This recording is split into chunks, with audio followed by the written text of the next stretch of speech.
Good morning or good afternoon, depending on where you are. Thank you very much for joining us today. Today we are going to be talking about storytelling, and eLearning Brothers has brought together a few partners, so eLearning Brothers, the game agency, and Powtoon to cover this topic. Let me introduce myself. My name is Stephen Baer. I'm the Chief Creative Officer over at the game agency, a division of eLearning Brothers. And with me are two much better looking and much smarter people. We'll start with Rich, and why don't you introduce yourself, and then Nick, and then we'll move on to the agenda. Nobody can beat Nick's hair, though, man. That's just a great look. Hey, everybody. I'm Rich Vass. Been with the eLearning Brothers about 11 years. Currently working as the Vice President of Learning Solutions, and very passionate about this topic. So great to be here today. Great. Hey, everybody. Nick Liebman here, head creator for video and learning at Powtoon. If you don't know Powtoon, we're a creation platform to create short videos, presentations, and other visual media to use for internal communications, training, marketing, and just about anything else you can think of. I've been with the company for a little over 5 years, and I've done everything from writing copy in the product to training thousands and thousands and thousands of people to use our platform and make videos to make a difference in their work. So I'm really, really excited to be working with Rich and Stephen and everybody who's joining today to see how we put these pieces together. Well, I'm super excited about this agenda because I was introduced to Powtoon maybe about 3 or 4 years ago, and I've found that it's consistently been a really nice complement to the work that we're doing in the gaming space. So with that said, this is what we're going to cover today. We're going to talk about the importance of storytelling in training. Beyond that, we're going to talk about the elements of interactive narratives. So, it's not just why it's important, but how do you build it properly? We're going to talk about how to create compelling videos, and we're going to get really into the weeds a little bit with Powtoon. And then we're going to talk about combining videos and games. This should be a really fun topic, and certainly please ask questions along the way. Happy to jump in and answer them.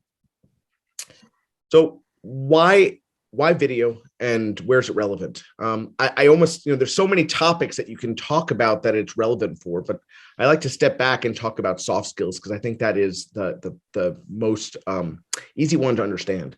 And I love this stat in particular. Google says that 7 out of 8 of the most important hiring skills that they focus on are soft skills.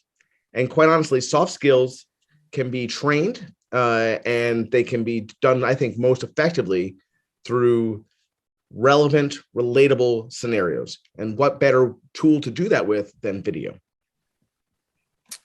Soft skills and stories overall, I think, are intertwined. At the end of the day, stories play a really nice role in driving engagement, building emotions, making sure that the content's a lot more memorable, relatable, and that's through a bunch of different things. Thinking about the scenarios where things are going to take place, the characters, the challenges, different ways that people want to either be excited or motivated. Ultimately, stories play a great role in driving all those things. And more than anything, stories really take someone from being a relatively unengaged learner to much more active, and they're going to remember the content as a result. When I think about stories, I think about lots of different forms of media that I've at least been influenced by. Back to my childhood when I really engaged with, choose your own adventure books, thinking about the things that I watch today with my kids on TV. Netflix has all these great choose your own adventure television. And then, of course, active in the gaming space and passionate about gaming, thinking about choose your own adventure games. All the different simulation games that are out there, popular games that are out there, where people are really being asked to determine what the outcome of the game is going to be based on the decisions they make throughout the game. Well, we can take these same concepts and apply them into training. So I'm going to start with this video. And Rich, you want to give any background on the video before I play it? Yeah, if I may. So this is something we've shared before in different presentations, really all over, this concept of the hero's journey. Now, we couldn't have a storytelling webinar without introducing or at least reminding us all of the hero's journey. And some of you may not be aware of it, but those who are would recognize it as a concept popularized by Joseph Campbell in the 70s.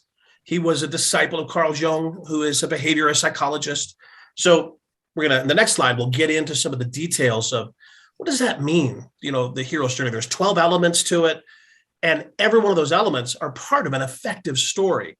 And so as Nick and Stephen and I prepared for today, I wanted to make sure that we were remembering in our various jobs, whether we're instructional designers or learning architects or managers or whatnot, we can take some time to remember the effective elements that can go into our narrative for an effective story.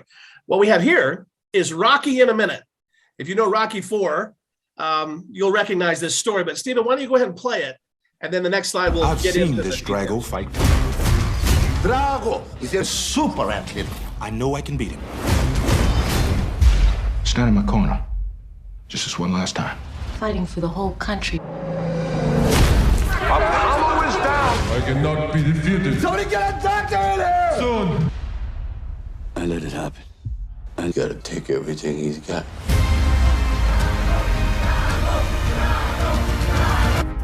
You can't win!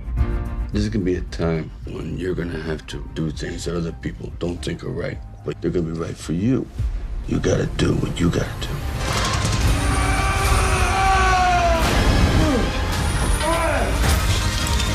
All your strength, all your power, all your love, everything you got. Do it. Be more man than him. I must break you. Rocky is in serious trouble. Get up, you son of a bitch! They might have to stop this one before somebody gets killed.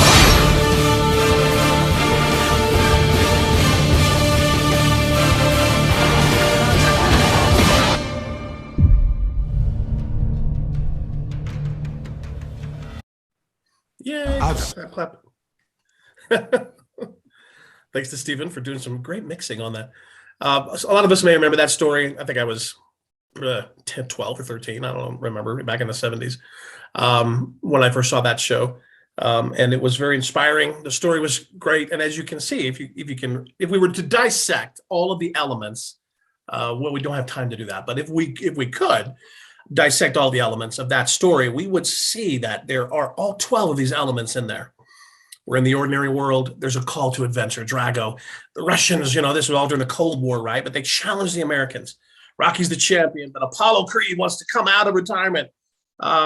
There's a refusal of the call initially because Rocky doesn't want to do it, but Apollo Creed steps up.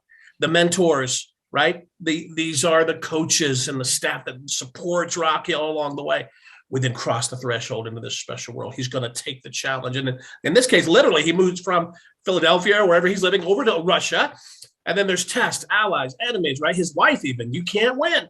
And then the elements in Russia are his enemies. He approaches the ordeal.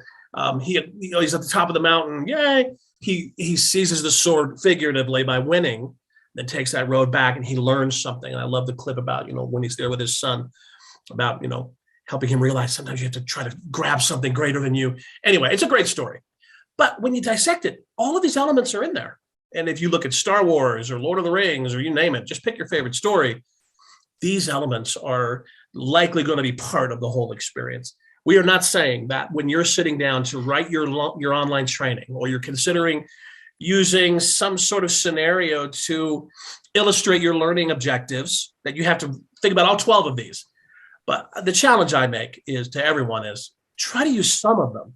If it's something that moves us from the ordinary world to a special world. There's some sort of test, and Stephen has been published many times in, you know, Forbes magazine or whatnot, talking about the elements of games. So one thing I've learned from Stephen and the game agency is there has to be an element of loss. There has to be a way to lose. So if we're talking about stories and games, then that takes on a whole different vibe. Today, we're talking about just storytelling, but using those in a gaming environment can become very powerful. Anyway, I could go on and on and on, but I'll jump in as we talk today regarding these elements of stories to remind us of these various elements and how video can be so powerful to help illustrate, you know, each one of these steps. Back to you, Stephen. I happen to love this example. And by the way, not to go on a tangent here, but as you just retold that story in this slide, you reminded me of Olaf from Frozen, retelling the story of everything that happened with the sisters and whatnot. Oh Did it yeah, I perfectly. remember that. Yeah, he did it perfectly. So, but I think that the point is that storytelling really can be magical. And I think that it's important, to Rich's point, maybe you don't hit all 12 points, but you can design a great story. You can design a great narrative. You can apply it in video. And we're going to get to that momentarily. One of the things that I always think about before even building out that narrative is, what is the performance objective I'm trying to accomplish? Do I want people to understand stuff, remember stuff, apply stuff, analyze stuff, evaluate stuff, create stuff? What do I want ultimately to happen? And I think that will start to drive what that story is. The next thing I look at is really 6 considerations for video design. So the first one is the story arc overall. As we think about the learner, what do we want? How do we want the learner to engage with that story, with that content? We're gonna build a nice story, but how do we want the engagement to be? So I have 2 charts here. You can see one that is a little more open-ended, where they can see endless possibilities, which is pretty amazing and honestly probably true to life, but a humongous task for any instructional designer to do. I happen to prefer the image down below, which gives the learner some choice, but then redirects them, at least in a linear format, back to where you want them to do, gives them choice, redirects them, so on and so forth. The next thing I think about is the relevance of the choices. So as you can see on the right-hand side here, I have one choice among 3 that is throw coffee at the computer. Well, that's probably not a relevant choice. Hopefully not something that you're going to encourage or expect your employees to do. So you want to make sure that probably things like that are not in there. Next thing is think about the number of choices. As I think about my personal life, I spend more time with my family often thinking about what I'm going to watch than actually watching. And that is not the experience we want for our learners. We want our learners to be able to dive in. We want them to be experiencing stuff. We want them to make choices. And we don't want them to feel like they are a deer in headlights in trying to do that. Next thing is the realism of the voice of the characters or the scenario that they're engaging with. You want to make sure that whatever the other characters are saying are going to feel absolutely authentic and appropriate for your environment. As it pertains to feedback, you want to make sure the feedback's useful. This big image that says wrong, not terribly useful. You want to make sure that it's delivered in the same way that it would be delivered in a real environment. Someone would probably not say wrong. They would probably say, actually, I'd rather you do this, or this really bothered me because of this. So you want to think about that. The next thing is thinking about visuals. And this is, we're gonna move over to Nick on visuals, because I think that's where some of the magic starts to happen within video and animation creation in Powtoon. So Nick, why don't you take over, if you don't mind? Sure. Great. Thank you so much, Stephen. I think all of this is, on the one hand, intuitive, right? But we're really kind of spelling out here, what are these elements, structure of a story?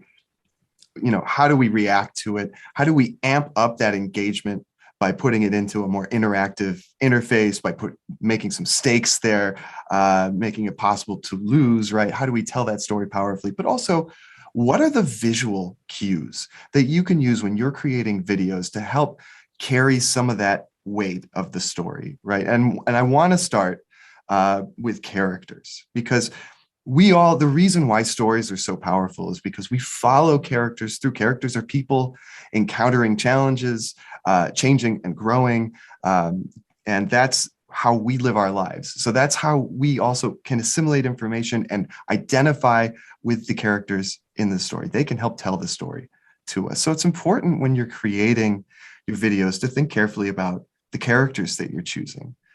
Do you want a character that's perhaps less literal and more of like an icon, So for instance, like this character we have on the left who doesn't have facial features or a realistic skin tone, right? Because we don't want people to get bogged down in that, perhaps in this situation. Or maybe you've got a video, a story you're telling where you need the characters to be a little bit larger than life. You want them to be really cartoony for the sake of making a point beyond the character themselves. Then you would want to consider a character that's more like this one we have in the middle there. Or sometimes you want something very realistic that fits, of course, the animation style that you're using, but can connect with your audience directly. Finally, if those don't work for you, of course, you can always create a character. And that's so powerful, especially when you're talking about diversity and inclusion, if you're talking about connecting with audiences in different locations, among different cultures, men, women, people in, all over the world, you'll want to be able to fine tune that character so it truly connects with your audience. Next slide, please. The other thing to think about, of course, is the setting and how you're presenting the setting. Stories take place in locations and go from place to place. And so you'll need to be able to describe that visually in the video that you're doing. And the beautiful thing about that is you don't need to write it out. You don't need to explain it. A voiceover doesn't have to come in and take up time saying, we entered the office and saw one chair by the desk. You can simply show it, which is great. And there's all sorts of options, something that's, a very simple kind of animation style, something that's a little more stylized. You may want to use live action video or images, stock footage, or things like that, like we see on the lower left. Or you can even use real life images from your organization. For instance, right there, that's our kitchen in the Powtoon office and our Tel Aviv office.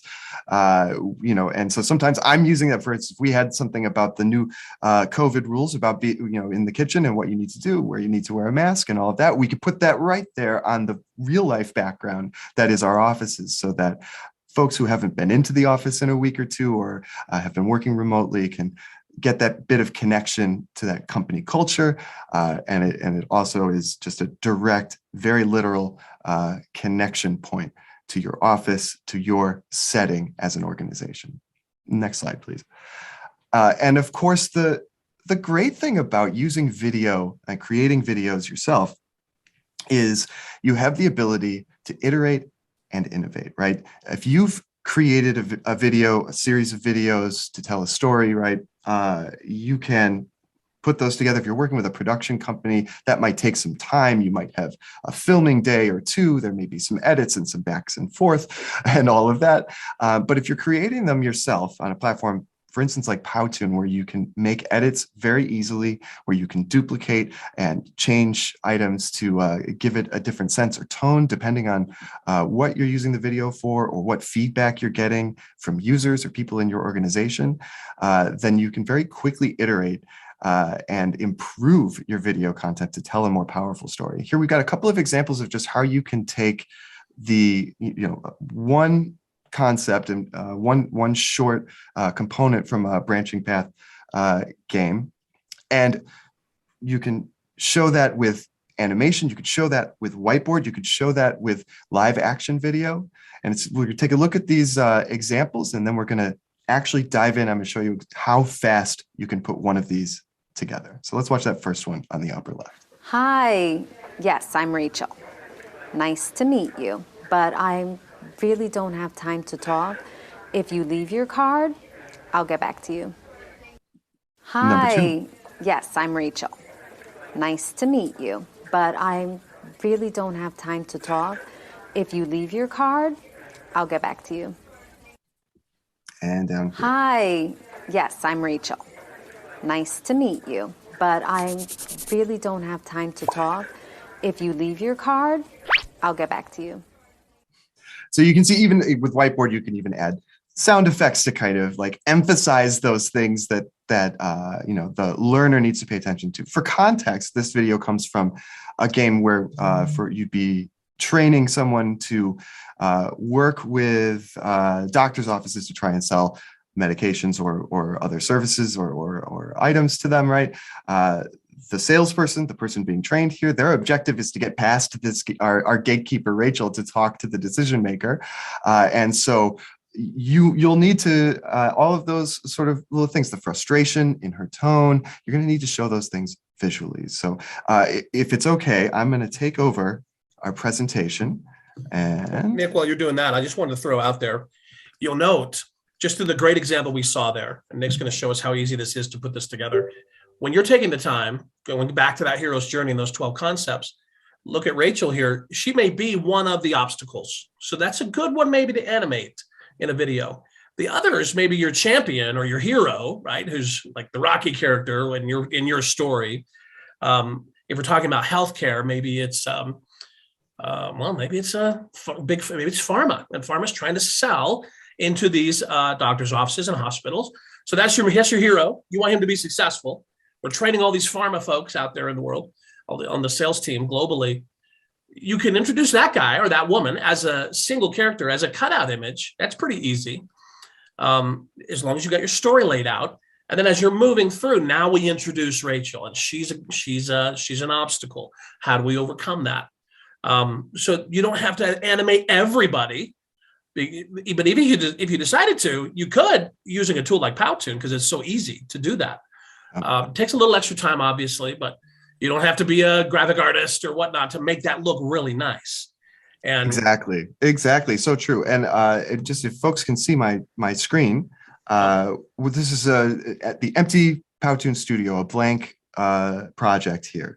And the first thing I'm going to do, because I have the audio from our video clip there, I'm going to upload that as a voiceover track. So I'm going to go to sound.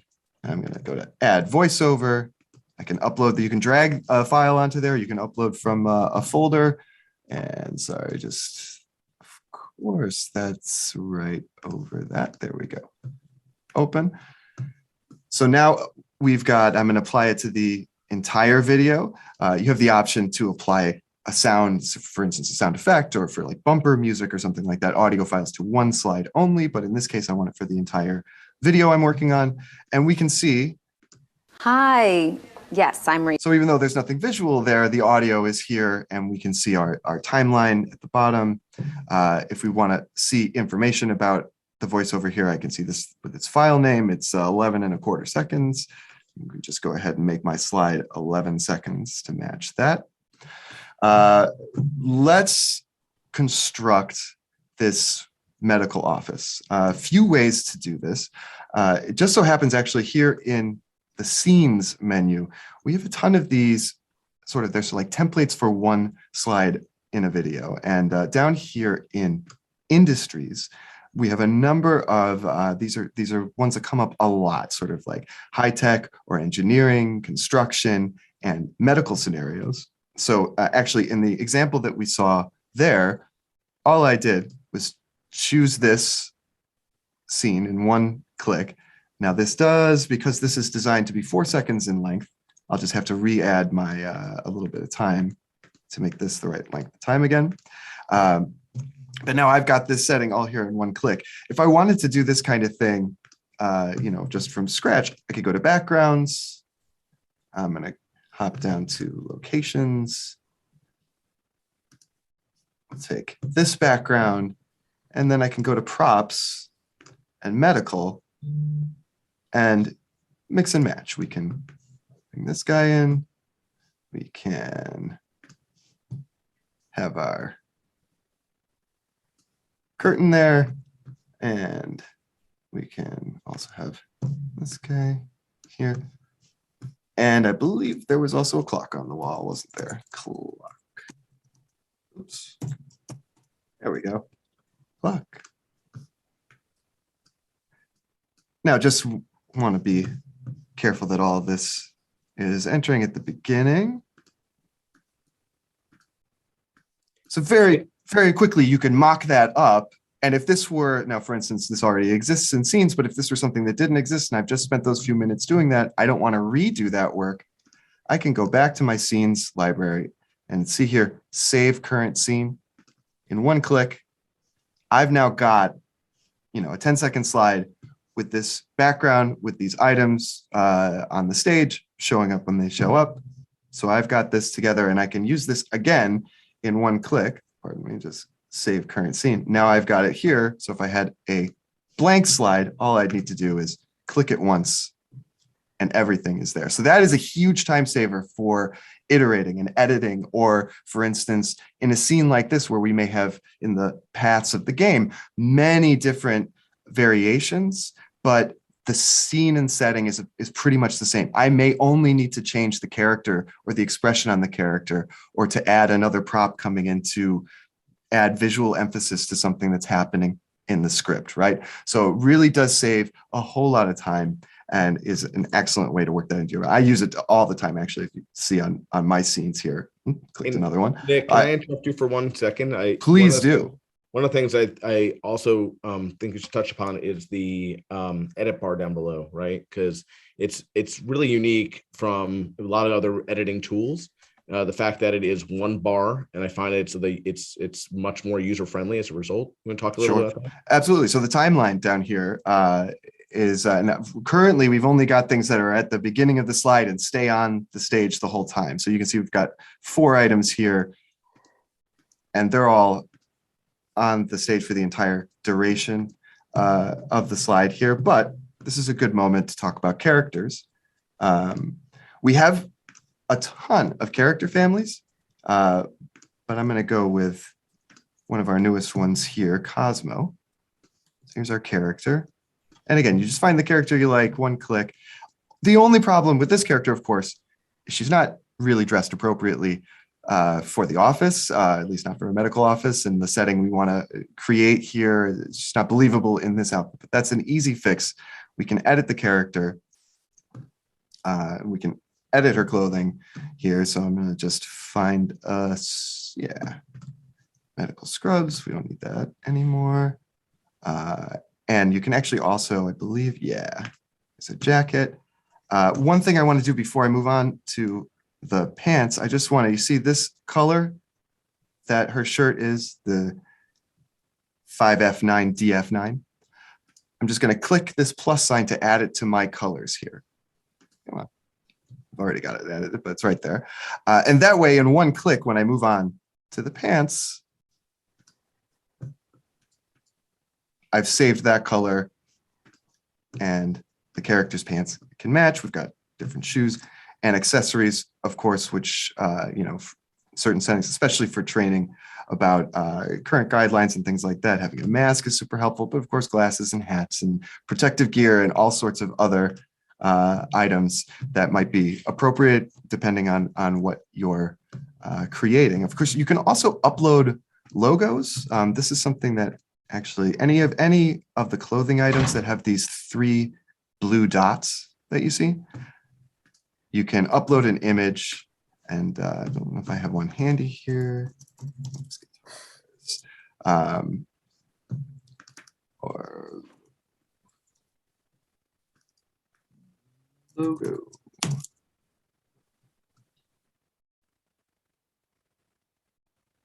Plenty of things called logo. Here we go. Nick Corp, one of my fake companies. So if I've got the Nick Corp logo here, I'm just going to make it a little bit bigger, save. And now she's got that on her clothing, or any of the clothing, actually. So I could ditch this, and we could include, for instance, she could be wearing, oops, not that one, my mistake. Some of them have it on the breast, some of them have it on the in the center. I'm not finding that one right now, but they are available. We're going to finish our character. Of course, you can see a preview in some of the different poses that are available. You can save them, title your character, and whenever you want to access that character again, then they're here in the My Characters section. I find this the most handy because I have a Nick character that I like to use in all sorts of settings and things like that, but that's a novelty. It may be appropriate. Perhaps there is, a real hero in your organization that you want to make an exact character of, and sometimes that's also really, really fun and an easy way to engage people in your company culture. Or you could have a character who's simply suited to the situation that you're creating. So either way, I'm just actually going to swap this character out. As I mentioned, there are many poses that the different characters have. This is really how you communicate the emotions of your characters. Those are all just kind of rendering on this character that we just created, but I have a backup. I'm going to swap for my character that already has all the poses rendered. That only takes a couple of minutes, so it's really just for the sake of our demonstration here. And now our task is to match our character's demeanor and actions to the soundtrack that we've uploaded. You guys could hear the audio through here, yes? Oh. We cannot. You cannot. I could not either, and I don't know why. Let's try that one more time. Okay. Sometimes you just need to give it a quick save and a quick refresh.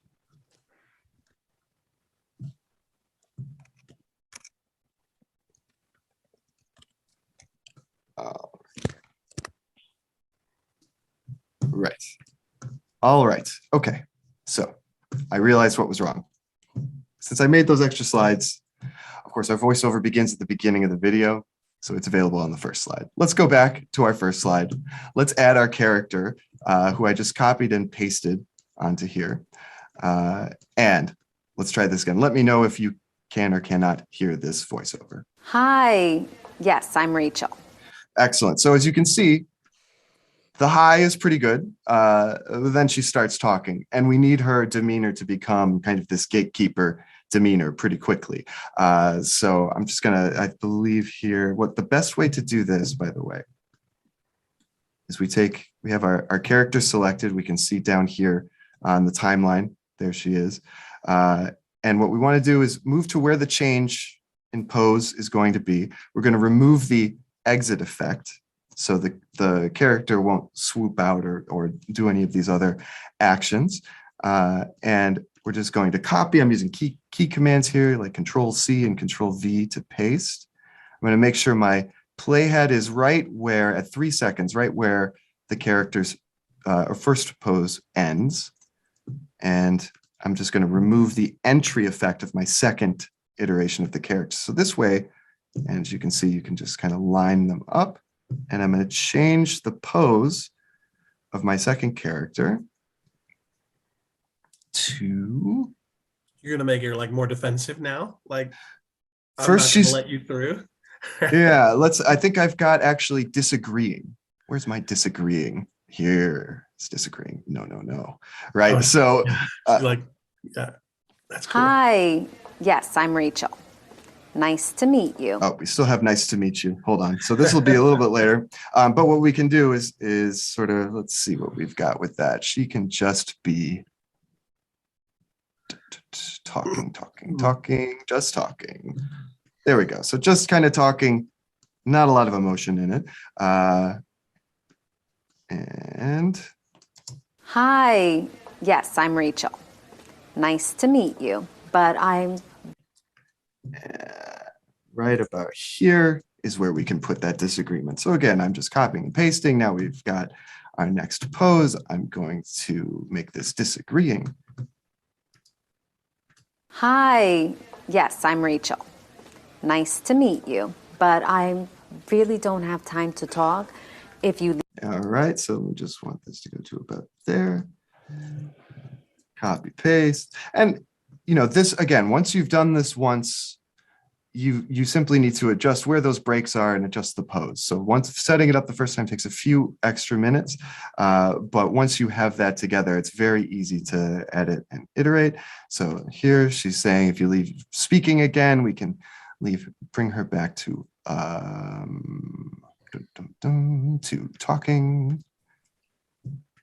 And then right at the end, because she's got a second or so at the end. And while Nick's doing this, I know that we're getting into the weeds here, but I think I think that one of the reasons I want, and we want you to see this, is it's a combination in my mind, in not just thinking about what the story you're telling is, but how you're telling it, what it should look like, what the voice should be. I don't mean literally the voiceover, but you know, the tone of voice should be, and how you bring it to life. And you know, it takes, in my mind, a lot of trial and error to make sure that you get that right combination. And I love, you know, I'm seeing you know, chatter in the chat box talking about different products that do this. I think that there are a whole bunch of interesting products out there. I've enjoyed working with Powtoon. Obviously others came up in the chat box as well. And I think that a lot of them serve a really nice purpose. Powtoon seems to me to be a very easy tool, has been a very easy tool for me to use, and to bring my vision to life in really quick time frame. And I think that really is, not everybody has a background in script writing or in these creative areas, or perhaps you do have a background in instructional design, but you don't necessarily, this sort of feeling of, well, I'm telling a story, what does that mean? Can maybe perhaps be a little bit intimidating. The technical skills required to get started and get started fast on a platform like Powtoon are almost nothing. If you can drag things and play around, there's a bit of a learning curve, an afternoon, to really get used to what you need to do. And every time you use it, you get a little bit more efficient and a little bit faster about it. And of course, every one of these platforms is a little bit different. But there's a reason why I've stayed at Powtoon for as long as I have, because I really love this product and I get to use it to do my job, which I really enjoy, but also that it's effective. It would be great if it was fun for Nick, but that's not really the point. We at Powtoon are trying to achieve things together, and it can help us do that. And it's the same thing when you're creating learning experiences at your organization. Here's a tool combined with a way of engaging with the story that's choosing your own path and engaging with it, so you're really learning something and taking it with you along the way. That's really where the magic starts to happen. And you don't need a master's in film to do it. You don't need to have to hire a production crew to work 3 months on something. And the other benefit here is you don't need to have one big project you're doing in the year. You can have a number of small projects that have iterations and other goals to do. You can be testing things, and if something is really having amazing results for you, then that's something you can look to replicate and scale. And I think that those are all really, really important. And in fact, knowing how, being able to see and measure that impact is a really important thing too. And I think that's something else that the technology is really making easier and easier today, to be able to put your tech stack together like this, to have Game Agency and Powtoon and eLearning Brothers, and for using these platforms and services together to achieve something that really brings your colleagues up that pyramid that Stephen showed us earlier, from just being familiar with a concept to being really able to take action on it, to apply it, to even create new initiatives based on that training. Nick, I'm going to jump back into the slides if that's okay. That's great. Let me stop sharing. And Stephen, we definitely have a lot of questions, so let me know when you're ready. I'm going to go quick. There's about 3 more slides I have. Specifically, one of the questions I just saw was asking about interactivity. And so this is where I think that you take something like Powtoon and you apply it into other platforms out there, and it plugs really nicely into a lot of platforms. The one obviously that we utilize most frequently is the Training Arcade, and I wanted to show you a few examples here. Obviously, you saw that branching dialogue where you can use video to really drive the story and have you interact with the character. We have our detective game, which is more about analysis and understanding different situations and different characters and different root causes and whatnot. You can build stuff there. We have our recall game, which is watch videos and answer particular questions about it. Obviously, just a standard trivia game, works quite well. And then I showed you how we layered into Jeopardy or Wheel of Fortune, same thing, video to really bring that content to life further and be able to engage with it. The other thing that's, I think, really important to think about is, and this goes for both video as well as gameplay, is being able to analyze how people are engaging with your content. And I think that that's really critical, right? So just not only measuring the retention, but also thinking about the skills that people have developed and whether they're able to apply them. Certainly, one of the nice things is with video, you're able to track decision making. Where are people going? How are they branching with the video? And what does that tell you about them as individuals, about their tendencies, about their risk tolerance, etc.? what type of persona information does it give you? And because I think that's really valuable to think about your learner that way.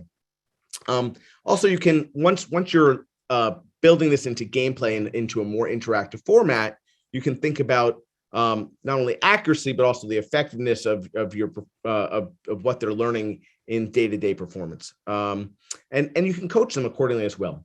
So I wanted to summarize, and then we'll kind of get over into questions and answers. At the end of the day, I think that I'm a big believer that stories are critical if you're trying to connect with your learner.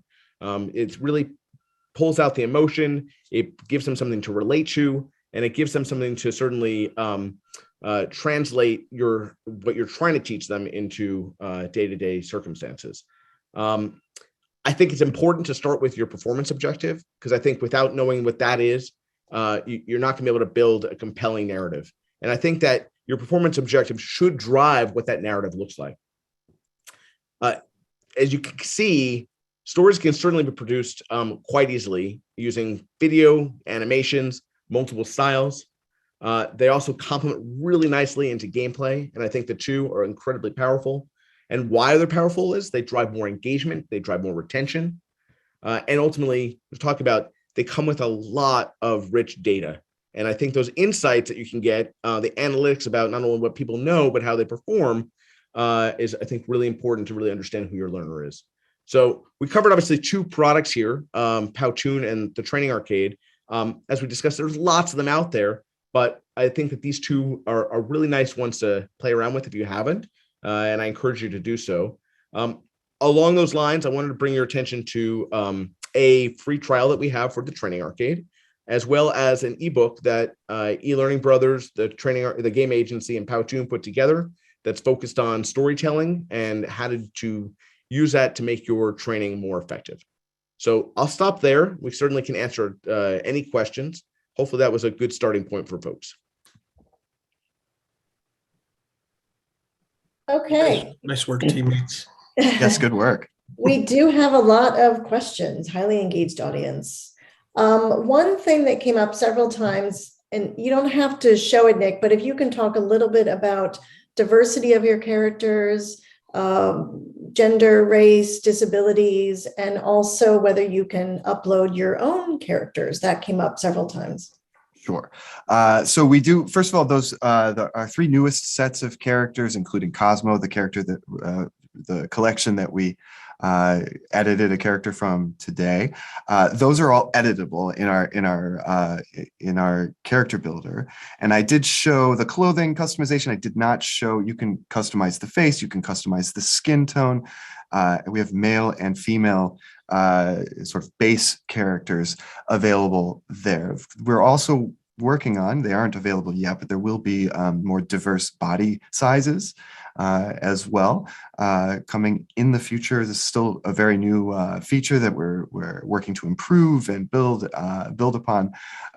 So that is available. But in addition to that, we have our legacy character sets. Those, unfortunately, you can't edit those, but they have many of the poses that we saw that are available, and a number of them are with diverse clothing, cultural backgrounds, and we also have some characters, for instance, seeing impaired characters or characters who use a wheelchair and things like that. So those are available, and we're always adding more assets like that to the platform. Now, the question about uploading your own, you can upload any image file, PNG, JPEG, SVT. And so you can, in effect, upload a static character and use that character, use some of the other animation options there to move it around. It would not have the poses that are available with our characters. Those are programmed in to the base characters that you're editing there. So I hope that answers that question there. Yes, thank you. There were also several questions about how Powtoon integrates with Captivate, Articulate Rise, Lectora. If you could just talk a little bit about that. Sure. So, I mean, in my understanding is the way that most people are using it, they're directly exporting an MP4 file of their videos and then importing those into whichever of the either LMS, LXP, whatever software that you're using to present the content, if that makes sense. And you can also, not everything goes directly into one of those kinds of platforms. It may be that you have, for instance, a YouTube channel that internal for your organization or something like that. You may want to be creating videos that are not the course or the training itself, but are micro learning bursts or other supporting videos that you could put those directly onto either social platforms that you're using or to your YouTube channel. And you can also embed videos on any web page as well. So if you've got that capability, or if that's something that you need to do, then you can do that as well. Okay, great. Also, several people are asking how you differ from Beyond, or they used to be known as Go Animate. If you could talk a little bit about that. Sure. Well, first of all, I know that we have an enterprise product that, in addition to the studio that everyone saw here today, there's additional security, license management, team management, sharing and designating of templates, brand management capabilities, and all of that are available. So first and foremost, we're more than just the studio to create the video. So there's that piece that differentiates it. My understanding also is that while we today looked at this animated style, you actually could use Powtoon for more than this, or whiteboard styles that we saw in the deck today. You can create live action videos. You can use this in presentation mode for slide decks or for virtual events. We have a screen recording Google Chrome plugin called Powtoon Capture, which is also hugely valuable in terms of creating video. Either record your screen, to record your camera, to record both of them together. So sort of putting all of those together gives you a platform that allows you to create video that's right for more audiences. It allows you to create videos that serve more purposes, and allows you to create more than just videos as well. Okay, great. A couple people are asking if the characters can be exported to Captivate, not as a video. I'm not certain, but my sense is that's not available now. If that were something that people were demanding, we could definitely bring that to our product team and see if it's something that's coming. The other thing I wanted to mention in terms of integrations, there's also an integration with MS Teams, which can be really valuable depending on if that's something that your organization is using as well. But there's tons more on our website about integrations. I definitely recommend people check that out. You also have the ability or the option when you're downloading that ebook that we're releasing here together. You can also opt for more information about our enterprise platform, and our experts can tell you more about the specifics of all the integrations. Okay, terrific. We have one question from Christopher, and he says, you mentioned stakes and loss as part of the learner journey. This might be more for Rich Vass. How do you balance loss with incentive for experimentation and practice? For example, are you just sending learners back to a save point after poor choices, or is there a better option that preserves the gravity of the loss? I love that question. There's so many ways to do that. You might have seen the learn and earn dynamic, where you have a goal to earn as many points or as many dollars as you can through the experience. And then if you don't get enough, then yeah, you're going back to the beginning. You're going to try again. Stephen, you got to weigh in on this too, because when you talk about this dynamic of really creating a sense of loss in an interactive gaming experience that hopefully includes video, so it really ratchets up the engagement, what are some other ways that we could, even some of the templates we have in the training arcade, the games that exist there's so many ways to do that. Yeah, it's a fine balance when it comes to gaming. And we think about, you want to give that feedback. That's one of the things that gaming certainly can do quite well. And you want to make sure that you find a nice flow for the learner so that they feel like they're accomplishing things up front. and they feel a sense of success before maybe they have a challenge in which they feel defeated. And I think that, a really good game design, and quite honestly, an interactive experience design in my mind, is about making sure that you're not too easy and not too hard. If you're too hard, you're going to lose them very quickly. If you're too easy, you're going to lose them, due to boredom very quickly. You want to make sure that you have those ebbs and flows of success and failure. And you want to certainly make sure that, and this comes down to where the narrative is, you want to make sure that the narrative delivers that failure feedback in a meaningful yet acceptable way to the learner. And so we have a lot of games that we've built that are more on the custom side, and certainly utilizing scenarios as well, in particular, because it's so story driven, that accomplish that. And I think that it's a fine balance. Always happy to talk about that offline, and certainly happy to share some examples as well. It's a great question. Do a pilot, build your narrative, build a good story, add in video elements, add some gaming in there, and then do a pilot and see how people do, what kind of feedback you get. And also, I just got to put this plug in there too. If you're using the Arcades platform from the game agency, now you can go head to head with people in your own organization. And that creates a real sense of competition. And I don't want to lose to the guy, next to me or whatnot, but that's easier than ever now. So anyway. I also just want to throw in, this is a little tangential, but it comes up a lot when I'm speaking to people using Powtoon for learning, is that sometimes they've got some reluctance from management to do something that's a little more experimental, or to convert tons of training to video and things like that. One of the ways to get buy-in is to do one of those pilot projects, so that yes, you're getting feedback to know how to optimize and make this better when you're scaling it as a program, but you've also then got numbers and results to show your exec team to say, hey, this is actually going to help us achieve business goals. How do I know? We tested it this way. So, even a small scale test to begin can be really, really valuable for creating a more modern learning culture at your organization. A little off topic, but. Great. Chris asks, what's too long for a training video? 10 minutes? 30 minutes? I have a point of view on that. Nick, I'm sure you do as well. I do. I'm sure all three of you, both of you do. I would just say that when I think of video, I think it needs to be done in micro bites. And so that's one of the reasons I actually like utilizing it as part of courseware or part of games, because to me, 10 minutes or 30 minutes is you're going to lose your audience's attention too quickly. So I think breaking it up and providing in bites that are digestible is critical. Yeah, it is a passive learning modality. You think about it that way.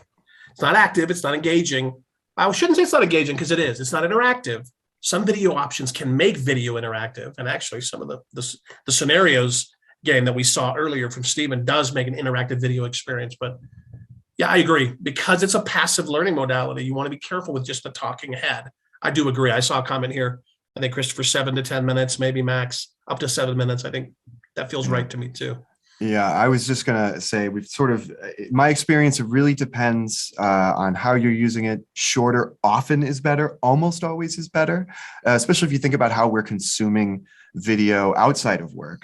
For instance, for seeing video come through on a feed, you might have 3 to 15 seconds to really make some kind of impact, right? But when we're talking about training videos, I find that there's sort of a break at like 90 seconds, sort of with a minute to 90 seconds is a valuable unit. And then someone else mentioned kind of 5 to 7 minutes. I find that's, sometimes in the 3 to 4-ish, there's a bit of a breaking point for attention. And sometimes also then at that 5 and 7. So those are sort of like, it depends. And I would experiment and see what works given the material and given your audience, because there isn't any one size fits all thing. But in general, shorter is better. If you've got something that needs to be 15 minutes, it can be 3 5-minute videos as well. And just also remember your audience. Think of your audience. Put yourself in your learner's shoes, not just for the sake of the learning, but also they've had a week where this went wrong and that went wrong, and maybe they needed to, you never know. The training and the videos you're creating for training need to land even on a bad day. And so shorter and more succinct, to the point, visually engaging and stimulating, and yes, add that interactive element.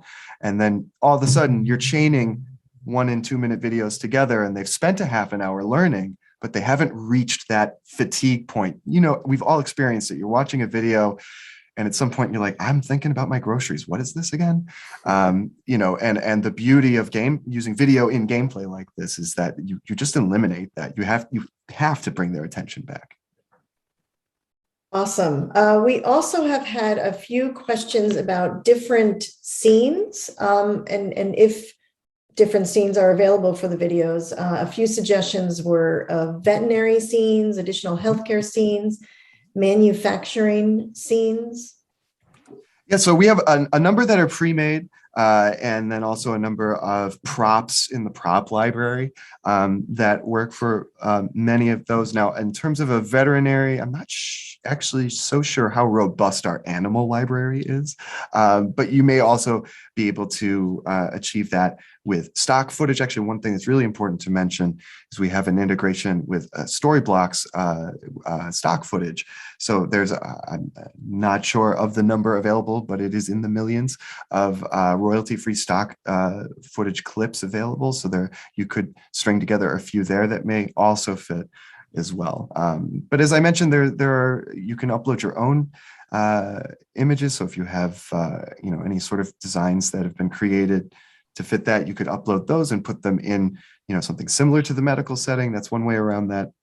But as I also said, we have a number of categories of scenes here, and the one I was mentioning was industries, which has sort of like high tech, like working in a tech office kind of scenes, has server rooms and other computer and technology related things, construction and building, and medical are available currently there. And we're adding new sets to this all the time. Every month we have a new content release as well. So there's always more props and shapes and characters and other things being added. Okay, great. We also have people wondering about, actually, you know what? Let me go to this one. This one's interesting. This one's kind of more for Stephen and Rich. What strategy would be more effective, having one story and incorporating it throughout the training, or having different stories for different topics within the same training? I'll say that I think both can be effective. One of the things that I think the continuity of tracking a character or a set of characters, for a longer period of time and thinking about the different situations that they go in can be done quite well. We've done some really interesting stuff like that across a variety of trainings. I can think of anywhere from management training to patient care to change management. So we've done that there. But I also like the idea of the latter, which is thinking about looking at a whole variety of characters and scenarios. And what I like about that is that provides for maybe a little more diversity, and thinking about different people who are experiencing different situations, and really showcasing a much broader workforce. So I think they both have value. I think it depends on what you're trying to train. And I think that they both can be done, used quite effectively. Agreed. Think of your story. If you're using multiple scenarios, it's going to take more time. Maybe break them up into micro learning, but they follow a similar theme. I really love that. Okay. Let's see. A couple people have been asking about Powtoon. It's completely in the cloud. Correct. It can be used in a browser. Correct. Or is there a desktop client? It's a SaaS product. It's available through web access through any web browser. Okay, great. Can a branching storyline be created in Powtoon? Well, so this is sort of the beauty of putting your tech stack together. You can create those individual elements here, and then over with the training arcade, the game agency, you can put those pieces together into that branching story, or with whatever other tool that you're using. So that's the way that that is best to use it for right now, as far as I understand. And also, does Powtoon support subtitles? Yes, actually, that's another big differentiator between the individual product and the enterprise product, because that comes with that directly. When you're exporting your MP4, you can also export captions file and use that wherever you need to use it. Okay, great. How effective is Storyboard that is compared to Powtoon or Vyond? I know we talked about Vyond, but not familiar with Storyboard. I'm not either, although it is definitely, certainly storyboarding is a process I would recommend anybody go through when they're creating a video, and that's simply thinking through those visuals scene by scene. And there's lots of different ways to do that.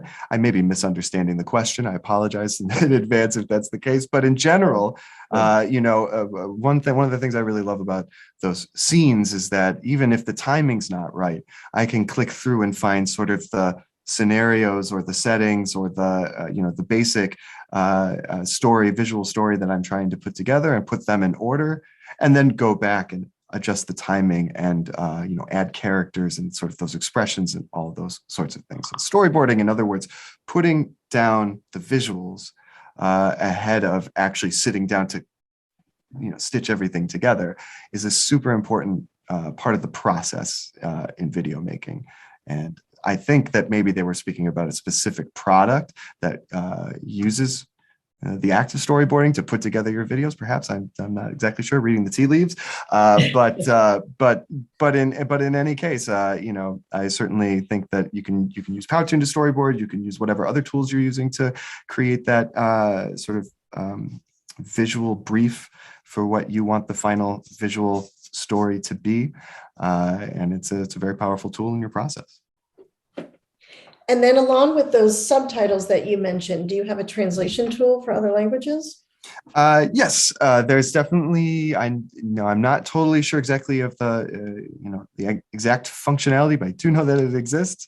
It's basically when you create a video and then you have the ability to upload a translation so that all of the text will all appear in the same places, but will be then translated for that version. So yeah, that functionality does exist on the enterprise platform. And also, Mike wants to know if there are updated project examples of people have done in Powtoon on your website. Yeah, there's tons of examples on our website. I would also recommend people take a look at our YouTube channel, youtube.com/Powtoon. Tons of examples of videos people have made there for learning, but also for internal communications, for HR, for marketing, for education, all sorts of different examples of what people have achieved. There's actually very recently a blog post that we published.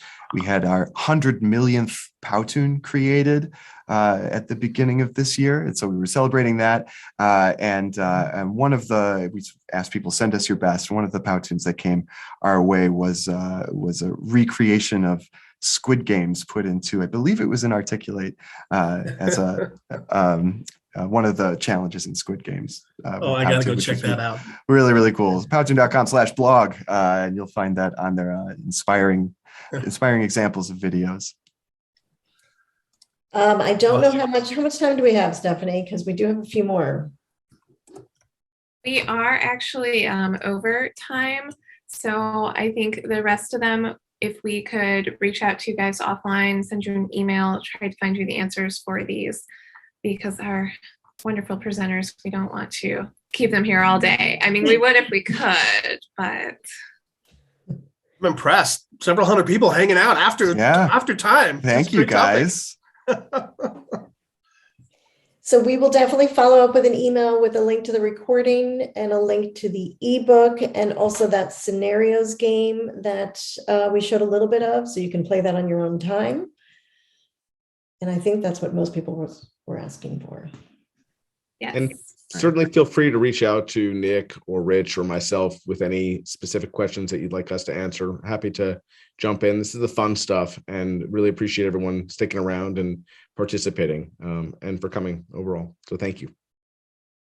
Agreed. Here. Thank you, everybody, for Thanks, everybody. joining. Thanks for having me, Stephen and everybody. And, good luck with your games, everyone. All right. Thanks, everyone. We'll be sending that recording and those tips out that Jen mentioned. Have a great day. Thank you. Thank you very much. Thanks, everyone.